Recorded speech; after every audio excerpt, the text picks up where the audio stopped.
So we're just about done, as you can see, with the paver patio. Laying all of this has basically taken the better part of a day, so it's a fairly low, effort job, unless you're OCD, and then it becomes a much bigger effort job. But basically, we're just about done with this. Now, one of the things that we opted to do is that when we got to the far end and to this far end, we realized that the measurements that we had were slightly off. So we've pushed this out about an inch. And on the far side there, we realized that if we widened the patio an extra roughly 3 inches, then we wouldn't have to do a single cut on that last row. And since the brick cutting is the kind of the harder and more dangerous part, we figured it would be much easier to just make the patio a hair's breadth wider. And we had plenty of pavers, so being able to put them in was not an issue. So I'm going to get this finished up, and then I'll show you the next step of putting down the paver patio, because even though all the blocks are down, we're not actually done. What we're going to do is we're going to take some polymeric sand, spread it out, and fill all the cracks. It's my favorite part of the job, because that's when you know when you're done. But we are, as I said, just about done. This is about a day's worth of effort. And it would have taken, if I were working on this solo, it would have taken me longer. But I've had a team of folks basically following along behind me and making sure I have block to work with. Now, there's a couple of tricks when you're laying down pavers, and the homeowner had started on this, got herself into some trouble. When you're laying out linearly like this, and it's not easy to see because we fixed a lot of it, but if you're not careful and your bricks start to spread apart, you'll get a progressively wider and wider gap in between the blocks. One of the ways to combat this is, as you start to get that first row done, if you come up from the center and then sort of infill here, sort of got like an angle where you're bringing it back in, you can much more easily tuck the pavers together, and it keeps it from accidental spread. Because if you're not used to doing this, it's a very, very simple and easy mistake. And the downside to it is that if you don't notice it in the first brick, you'll be 5 rows in, and all of a sudden you've got a ½ inch gap here, and then you've got a whole lot of work to go and undo and redo. And redoing work is not very much fun. So we've got the pavers complete. They're all laid down, and the next thing we need to do is make sure that they don't shift on us. Now, we've got the black barriers around the outside that'll help hold the formation, but in between each one of these pavers is a very fine crack, and it's actually part of the paver design. And what you need to do is you need to put down polymeric sand. Not the sand you used before for the base, but specifically polymetric sand. I have a bucket of it here. And basically what this is it's very fine-grained sand mixed with a polymer that will harden. So what you do is you simply take some of this, pour it down, and then the easiest way to do this is draw it back and forth with a broom. And you're going to do this until you have the cracks filled up to the shoulders of the pavers. Now, one of the things that I recommend is that, because with pavers, these ones are rectangular, so you've got 2 different directions you want to draw the sand. That way you ensure that you get an appropriate fill all the way. So this is fairly straightforward. You basically dump the polymetric sand on here, keep brushing it back and forth. Now, one of the things you'll notice as you're sweeping it across is you'll have what you think is a full crack in between the 2 pavers. And then as you bring the broom back across it, suddenly little fissures open up. So you got to draw it back across again to make sure every bit gets filled. And I'll be honest, this takes a little while. But it's not a hard job, and it's kind of nice because you know that when you start putting the polymeric sand down, you know that you're very close to the end of the job. Now the final thing you do, once all this stuff is down, is you have to moisten it just slightly, and that will help the polymer set. And what you do is you get your hose, with a garden nozzle, set it to mist. You don't want too much water. Too much water will cause the sand and the polymer to separate. And then you just spray a fine mist over the patio for roughly 20 seconds or so, and that'll provide just enough moisture to harden it up. Now, one of the things you do need to make sure of before you get everything wet is that all the polymeric sand that's on the surface of the blocks is removed. There's a couple of easy ways to do that. One, you get a big broom and you sweep across. You just have to be careful that you're not pulling the sand out of the cracks. The other way is, if you've got one, you grab your leaf blower or a air gun on an air compressor, and you just blow off the top of the bricks. And what that'll do is it'll get the sand off the top of the pavers so it won't adhere to the tops of the pavers when it gets wet, and you will be all set. The other thing is give it a little bit of time to set before you start walking on it. It doesn't take long, but you don't want to push it. And I'll warn you that this is good stuff, but it's not necessarily cheap stuff. So if you were to go and buy like a bag of just general sand, you know, at your big box store, it's a couple of bucks. If you buy that bucket, you're talking about roughly 20 some odd dollars. And what you're really paying for is the polymer in the mix. So we'll just continue drawing across, filling in the little holes that develop.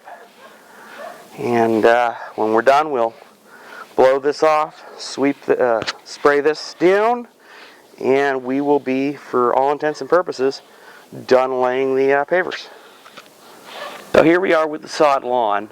It was a pretty hot day today, and this sod, as you can see, is not the most fabulous sod in the world. It's not in the greatest of shape. This is actually called Bob sod. It's the same sod they use down at the ballpark in the center of town.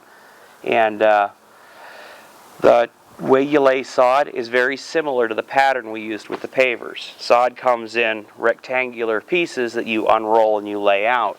And when you do that, when you do your next row, you cut a piece in half and you offset. And the reason why you want to do this is if you lay them all out the same, you're just going to have these great big seams all over your lawn. And it'll take a much longer time to infill. Now, as you're laying it down, one of the tricks is at the very edges, it tends to curl up. Roll it backwards and then lay it back out again, and that'll take that little bit of curl out.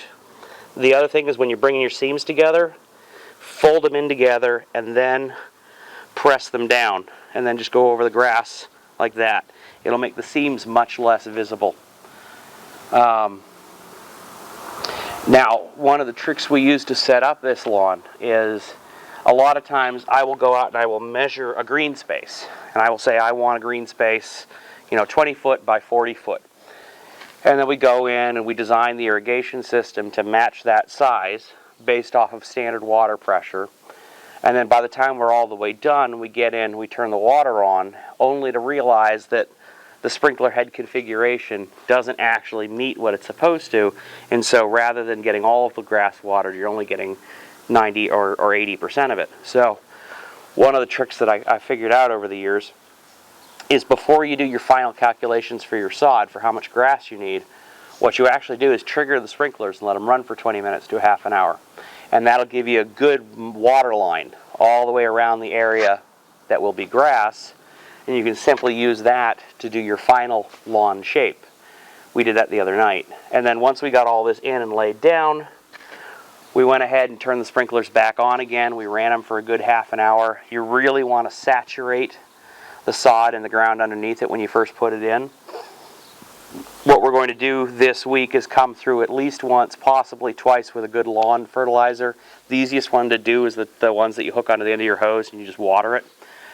because this stuff is pretty heavily stressed from being cut, mowed, cut, rolled, transported, then sitting under a canopy out front of a big box store. So we want to give it a really good jump start. We're going to come through as well and put in edging around the lawn. That way we'll get a nice separation between the lawn and the gravel. If you just ran your gravel up to it, what would happen is that, number one, the grass would go into the gravel and you'd have to weed it. Number two is that the gravel would go into the grass. So that's that. And when this dries out a little bit more and the sun goes down a little bit, I'll show you my other favorite trick for setting lawns. It's a fun one. It does require a bunch of people, but it's a pretty fun one to do. The other thing that we've been doing just to finish up today's work is, picking out any of the weeds that have grown up since we cleared this the first time. We're continuing to pull gravel out and just keeping it tidy. The goal of this weekend's work is to get the lawn and the pavers done so that next weekend we can bring in about 20 tons of gravel, get a team in here to help us, and get that all spread. Because once you've got all the ground covered with gravel, with grass, with pavers, even if not everything is planted, not all of the high upper level construction is done, the yard will be completely transformed. So when you're laying down sod, the last thing you have to do is compress it into the soil. And there's a couple of options. You can go rent one of the big drums with a pole and you fill it with water and you just simply roll it back and forth across the ground to compress it down. Or you can do a different method, which I prefer, and it's a lot of fun. Of course, it needs a bunch of people. So basically what you need to do is get Buster Poindexter ready on your music, turn it up really loud, and do a conga line.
So when people put borders around their lawns, a very common thing here in Phoenix is they get one of those machines that poops out or extrudes a concrete border that goes around the lawn.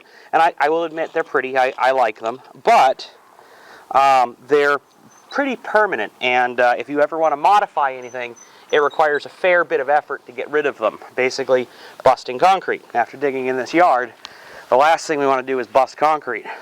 So instead, we've opted to go with these simple red scalloped pavers, or edgers, and the nice thing about these is depending on what it is you're looking for, you can either set them in upside down and get a nice flat, or in this case, we thought the scalloping was attractive. So basically you just etch away from the edge of the sod, find a height, set them in. And this is basically just like setting pavers. Make sure your levels are correct. and set them in. Now, part of what we're going to deal with here is that we've got grade, so we're going to have this dip a little bit in through here. And the other piece that we did when we were designing this is we decided to go with a nice rounded corner.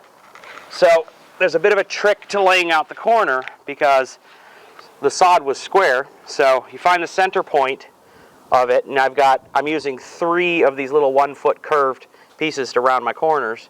Set the centerpiece, set these on the sides, that's your 3 curves, and then find your straight edge and your straight edge, and that marks the end of your curve. From there, you can take a knife, or in our case, our digging tool. We just simply used it to cut in.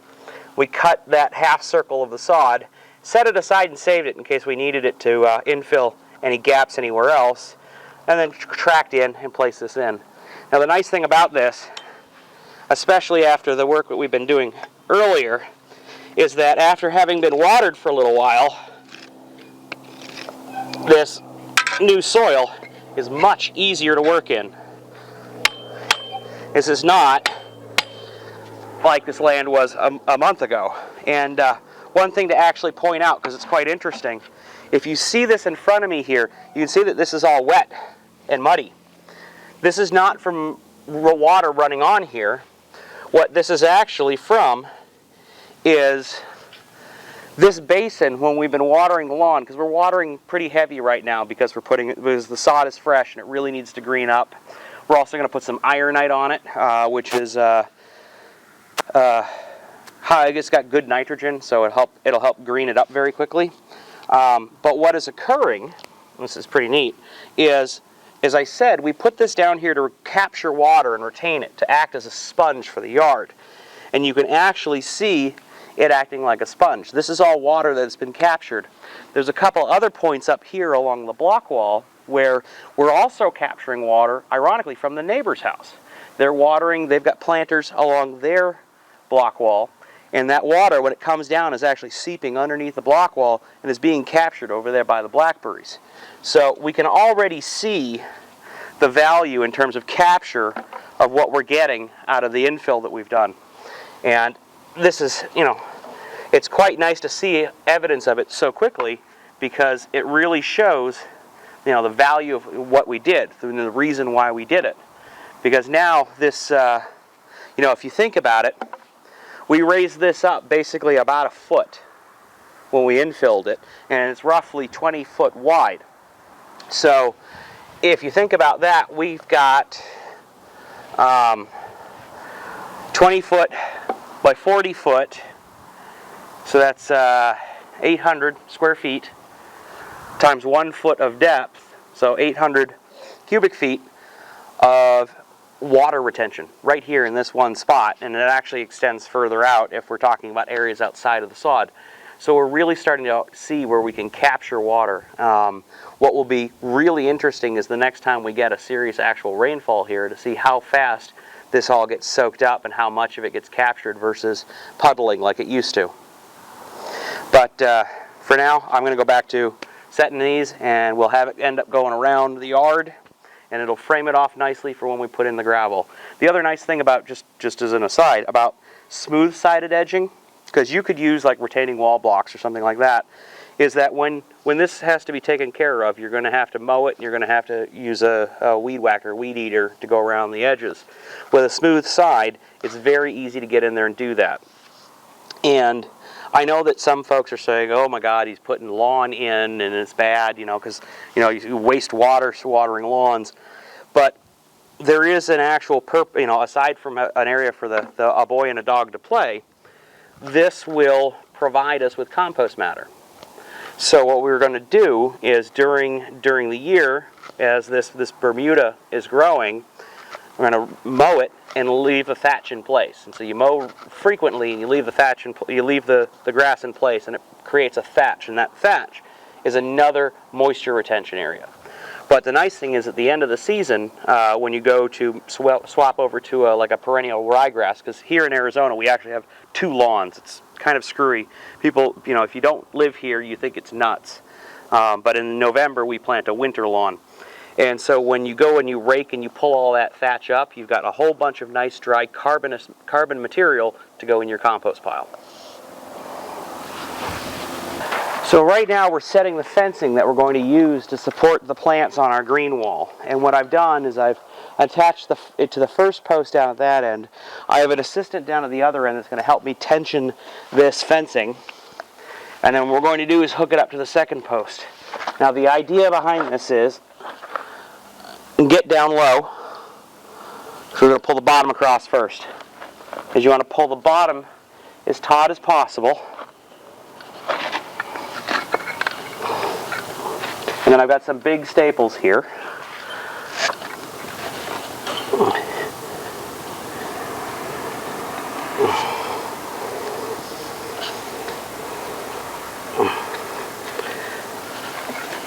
And you go diagonally over a corner in the fencing.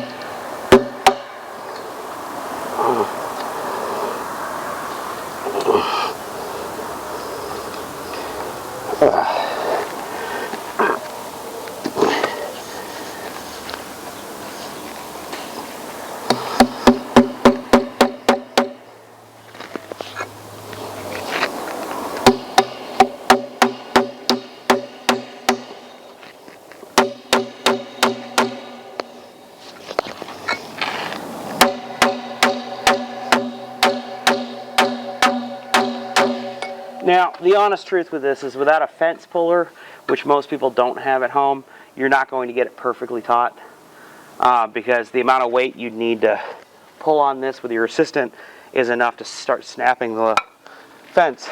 And so then we come up to the top, pull the top tight,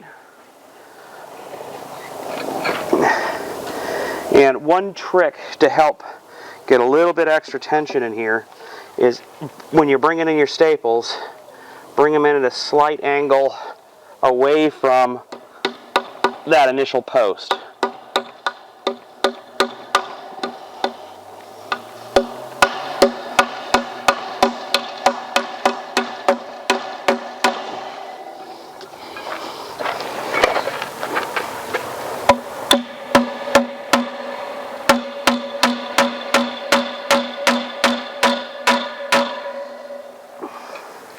And then what you've got is you've got your top and your bottom. Depending on how much weight you're going to put into the system will define how many staples you put in. Now, at the ends, I put one in every other one because the ends tend to be the most exposed. In through here, I will most likely do the same thing, but for right now, I'm just going to tack it up.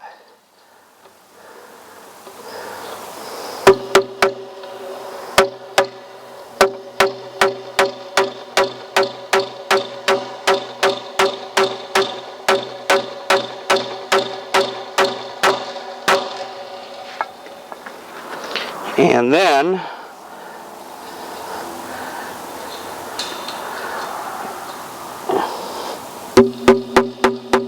next I will do the same for our last post.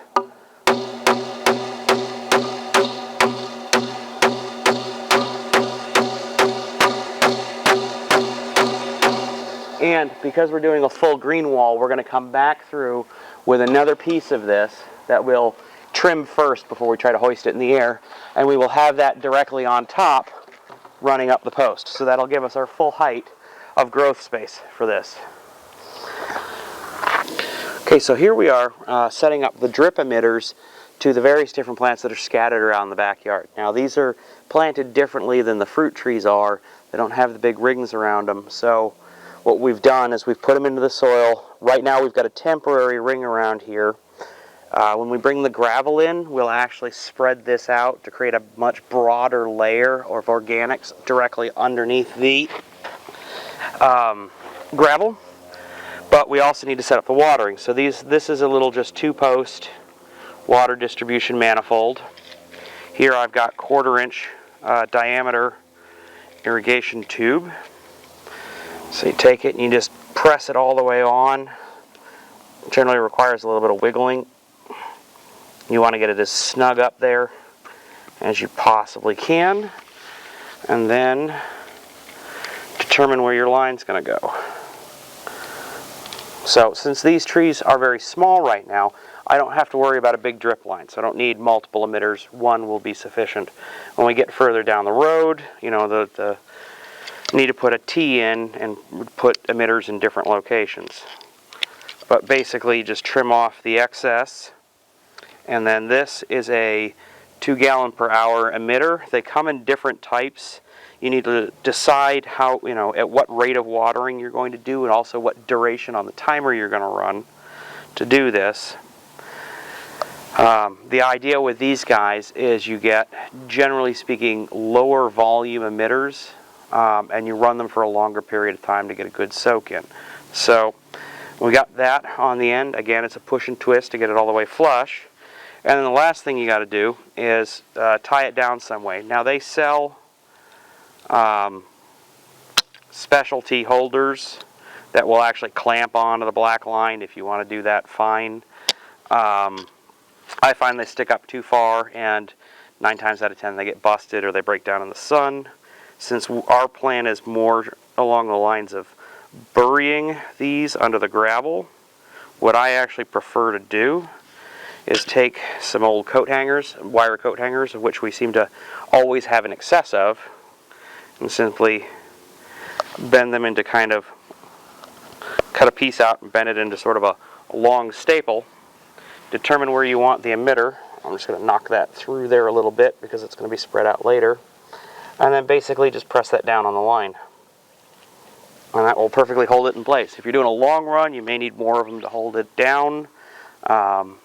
We've got a couple of long runs, and also if you unwind the plastic tubing correctly, you don't get the crazy kinking if you try to just draw it out. So this will basically supply all of the smaller plants that are going to be around the gazebo. The other thing is that on a lot of these emitters, these are only 2 supply manifolds. You can get 2, 4, 6, 8 supply manifolds. So if we go and plant more things, in a number of cases I've got extra ports on the manifold already planned ahead for new stuff. In other cases we're already using both of the ports, and if we wanted to plant something in addition to that, it would simply be a matter of swapping out this head. And this is the reason why I use all of the threaded stuff at the ends to make things easier to change out. But that's basically it on that. So that's the second to last, or third to last bit of watering system. The only other pieces left are to put the soaker hoses in the tree rings, and then to build the watering manifold for the garden. So now we're putting in the garden soaker hoses. These are ones I specifically recommend for use in Arizona. They're not, a lot of times when you see soaker hose, it's kind of the rubbery, dang, a goat head. It's kind of the rubbery material. It works great for about a month and a half, and then what happens is the pores in that stuff start to clog with the calcium and other hard minerals we have in our water here. Our water is very hard. These, however, don't suffer that problem. And so what I do is, to help control the flow of water, I take pennies and drill, in this case, a slightly larger than a 1/8 inch hole through the center of the pennies.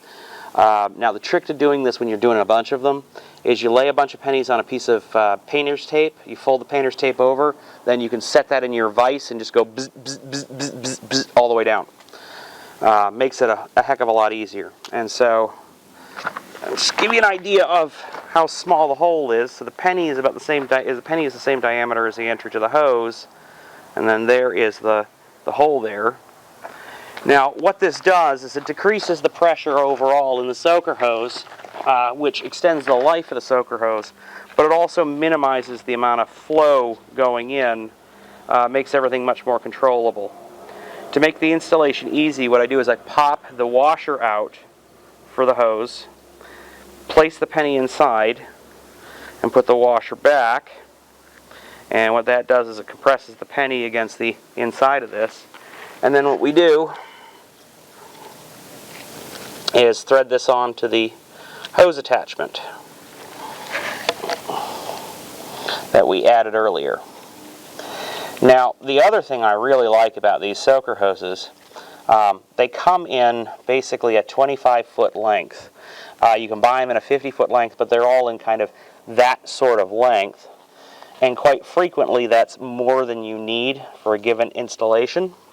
And so, at this end, you can see there's two Phillips head screws there. It's just a cap. Now, the nifty thing about the cap is if you wanted to extend your run, you simply screw another one on and you can extend your run. But what this allows you to do is if your soaker hose is too long for where you want to put it, you unscrew these two, determine the length that you really want, trim it, and then reinstall this at the point of trimming. Because quite frequently what I find is I buy them in the 25-foot length and I only need half of that distance. So what I do is cut them in half, trim them down, and then you can get these parts, you can get these pieces loose at any hardware store and make additional soaker hoses out of it. Or in most cases, when I'm doing, at a place for a long term, I just save that extra length, and when this does eventually wear out, I simply replace it. Now, when you're running these in tree rings, soaker hoses honestly do best in straight runs. So when you're doing these in tree rings, you want to unwind it and roll it into the tree ring. The idea is to not get any sharp corner folds, because the one weakness of these soaker hoses is that if you do have sharp corners, that's where you're going to develop an undesirable leak first. So just kind of go around the ring. And this is easiest to do when you don't have anything already planted. But now what we can do is we can actually sort of loosen up this soil here a little bit and literally bury the hose. And when you bury the hose, you actually get much better moisture retention, because anytime there's water on the surface, it will evaporate up, particularly here in Arizona. But if you have this underneath the surface, it goes into the soil and distributes out from there. But that's basically it on the soaker hose setup.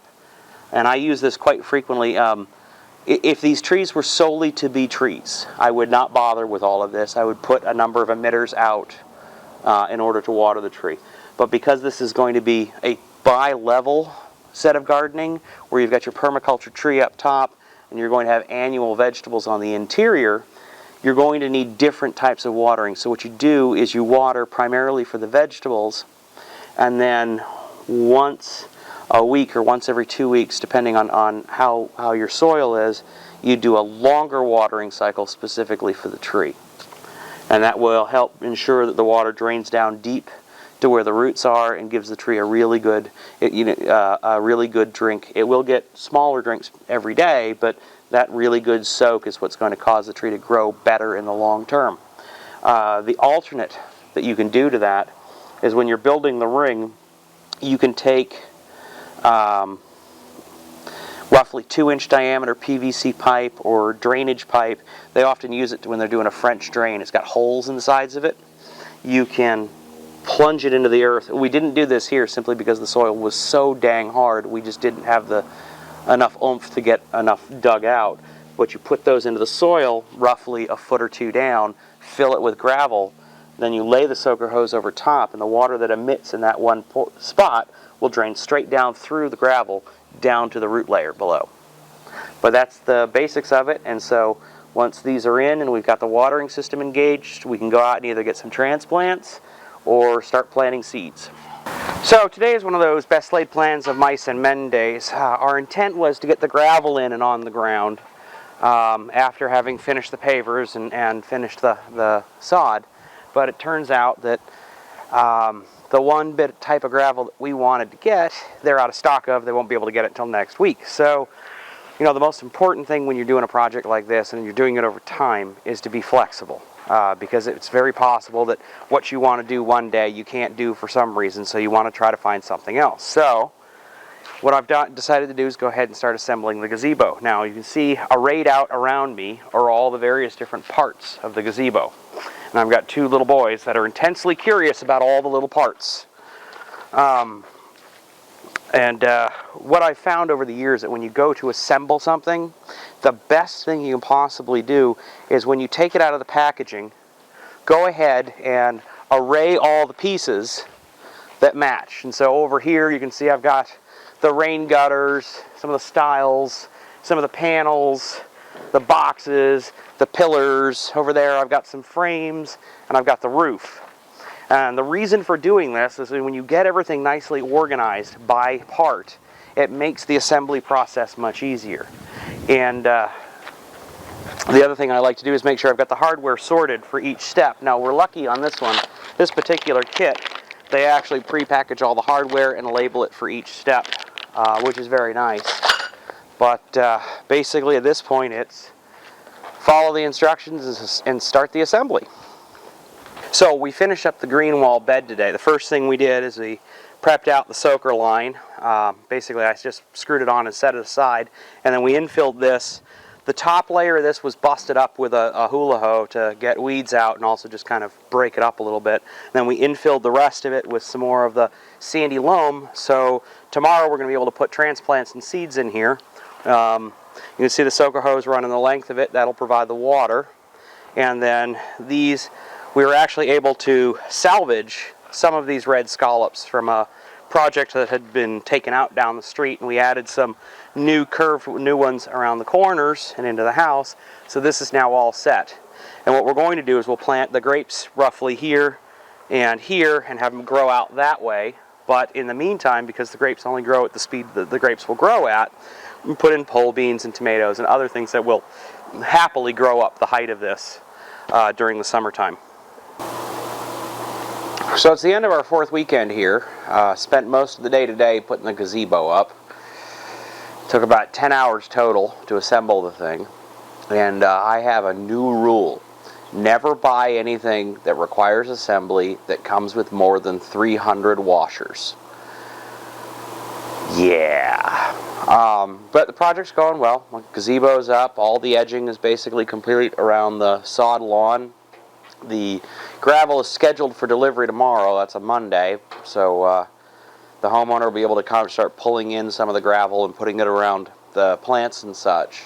And then next weekend we'll have the crew assisting, bringing all of that in. But I'm looking forward to having this job done, primarily because it's Arizona and it's starting to warm up. And today was a hot day in the sun putting this thing up. I'm very grateful to have some shade to stand under now. But at any rate, we'll see you at the next episode.